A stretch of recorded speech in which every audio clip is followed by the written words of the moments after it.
Hi, this is how to make a voiceover presentation with Canva.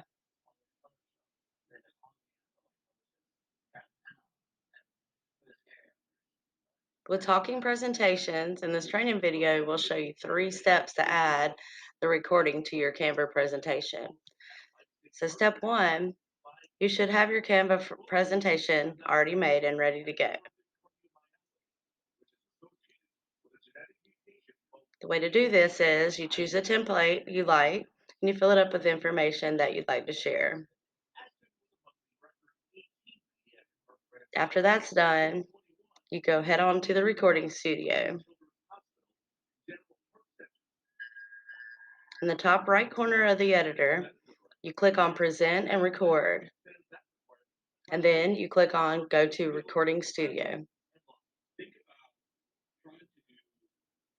If you can't find the Present and Record button, you can click on the 3-dot menu on the top right corner of the editor, then click on Present and Record under the recommended menu.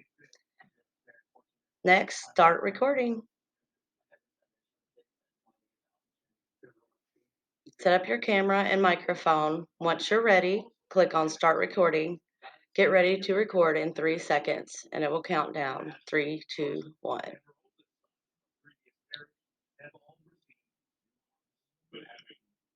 Wait for your recording to upload. Make sure to copy the link to your recording and share it with others, or you can also download it to many different options. Here are some free icon resources. You can use these free colorable icons and illustrations in your Canva design. Here are some more free resources for illustrations and icons. As always, thank you for watching. Like and subscribe.